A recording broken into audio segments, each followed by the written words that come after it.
सभी गोपियों के मध्य में राधा रानी के साथ में आज ठुमक ठुमक कर नाचने लगे। 3 मंडल बना लिए। एक मंडल में 4 गोपी के बीच में कृष्ण, एक मंडल में 2 गोपी के बीच में कृष्ण, एक मंडल में 1 गोपी के बीच में कृष्ण, 1 गोपी और 1 कृष्ण। अंगना मंगना मंथरे माधवा, घूम घूम कर ठुमक ठुमक कर भगवान दिव्य महारास रचा रहे। कामदेव भी आ गया भगवान से युद्ध करने के लिए।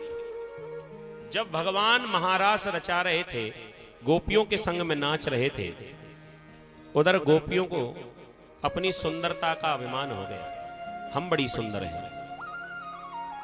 जो 3 लोक का स्वामी है, जिसके इशारे पर तीनों लोक नाचते हैं, आज हमारी सुंदरता से इतना मोहित हो गया कि आज हमारे इशारे पर ही नाचने लगा। कुछ गोपियां तो भगवान को ही समझाने लगे, अरे श्याम सुंदर ऐसे मत नाचो, ढंग से नाचो थोड़ा, एक हाथ अपने सिर पर रखो, एक हाथ अपनी कमर पर रखो। गोपियां भगवान को सिखाने लगे। अपनी सौंदर्य मद में जब आ गई, सुंदरता का अभिमान होने लगा। और नियम यह है कि जहां अभिमान आया वहां से भगवान अंतर्ध्यान हो जाते हैं, छोड़कर चले जाते हैं।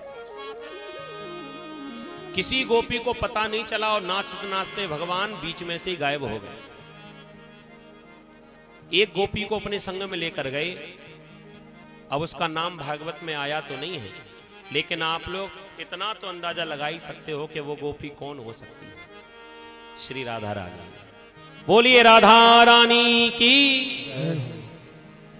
राधा रानी को अपने संग में लेकर गए। क्यों? क्योंकि भगवान की आराधनी शक्ति है।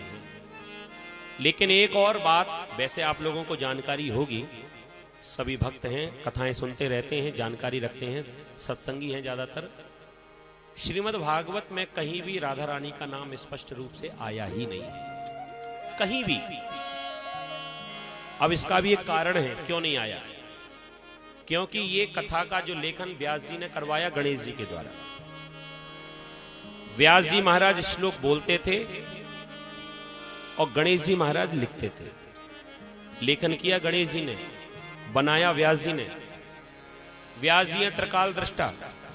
व्यास जी ने विचार किया कि भविष्य में जाकर इस भागवत का उपयोग कौन करेगा। तो व्यास जी के ही पुत्र सुखदेव जी महाराज, जिन्होंने 7 दिन में परीक्षित जी को कथा सुनाई, तो भविष्य में जाकर देखा कि परीक्षित को शाप लगेगा, 7 दिन के भीतर मृत्यु होगी, तो 7 दिन में पूरा भागवत सुनाना पड़ेगा। तो वहीं सतर्क हो गए व्यास जी महाराज कि कहीं भी भागवत में राधा नाम ना लिखो, क्योंकि सुखदेव जी महाराज राधा रानी के सबसे बड़े भक्त हैं। राधा रानी, सुखदेव जी महाराज राधा रानी को अपना इष्ट मानते हैं और इतना प्रेम करते हैं, समझ गए कि अगर मैंने इसमें राधा नाम लिख दिया और भागवत पढ़ते पढ़ते पढ़ते, सुनाते सुनाते कहीं मुंह से राधा नाम निकल गया, तो इन्हें कहीं अपनी राधा रानी की याद ना आ जाए, तो इन्हें तो याद करते हुए समाधि लग जाएगी। और परीक्षित के पास 7 ही दिन होंगे और 7 दिन में कहीं इन्हें समाधि लग गई तो फिर परीक्षित का उद्धार कैसे होगा। इसलिए कहीं भी राधा नाम बताया ही नहीं, लिखा ही नहीं, केवल इशारा कर दिया, श्री कहकर संबोधन किया है, स्पष्ट नाम कहीं नहीं लिखा। राधा रानी को संग में लेकर गए, लेकिन ऐसा कहते हैं कि आगे चलकर भगवान ने राधा रानी को भी छोड़ दिया। इसके भी कारण है। पहला कारण तो यह कि भगवान गोपियों को छोड़कर आए हैं, लेकर तो चले आए, लेकिन बाद में भगवान ने सोचा ऐसा ना हो कि गोपियां हमारे विरह में प्राण न त्याग दें, इसलिए राधा रानी को भेजा कि जाकर तुम उन्हें संभालना।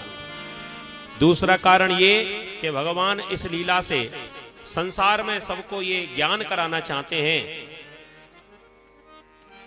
मैं अभिमान से दूर रहता हूं और कोई मेरा कितना भी प्रेमी क्यों ना हो, चाहे वो राधा ही क्यों ना हो, अगर उसके मन में भी अभिमान आ जाता है तो मैं राधा को भी त्याग सकता हूं।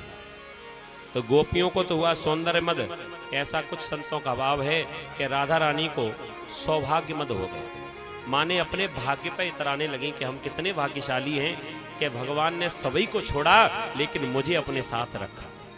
लेकिन भैया मद तो मद ही होता है, किसी को अपने रूप का मद, किसी को अपने ज्ञान का मद, किसी को अपने बल का मद, किसी को अपने धन का मद, और भैया किसी किसी को तो अपनी बीमारी का भी मद होता है, हम बड़े बीमार हैं साहब, कई मिलेंगे ऐसे जो कहेंगे साहब हमारे बराबर बीमार तो कोई हो ही नहीं सकता। यहाँ के आसपास के डॉक्टरों की हिम्मत नहीं जो हमारा इलाज कर सकें, विदेश से डॉक्टर आता है। अपनी बीमारी का भी जो अभिमान लेकर बैठे हैं, बताओ भगवान कहां से मिले। राधा रानी को भी भगवान ने छोड़ा, भगवान अदृश्य हो गए, छुप गए। गोपियां रोने लगीं। राधा रानी ने गोपियों को जाकर समझाया, अरे सखी रो मत, अभी अभी मेरे साथ थे, दुखी मत हो, अभी मिल जाएंगे। चारों तरफ ढूंढा, कहीं भी भगवान का दर्शन नहीं हुआ। जब गोपियों को दर्शन नहीं हुआ, दुखी हो गई। राधा रानी ने कहा कि मैं जानती हूं श्याम सुंदर रोने से मिलते हैं, सब कुछ देख सकते हैं लेकिन हमारी आंखों में आंसू नहीं देख सकते। तो सब गोपियां एक स्वर में रोने लगीं और भगवान को अपने विरह की वेदना बतलाने लगीं, सुंदर गीत गाने लगीं।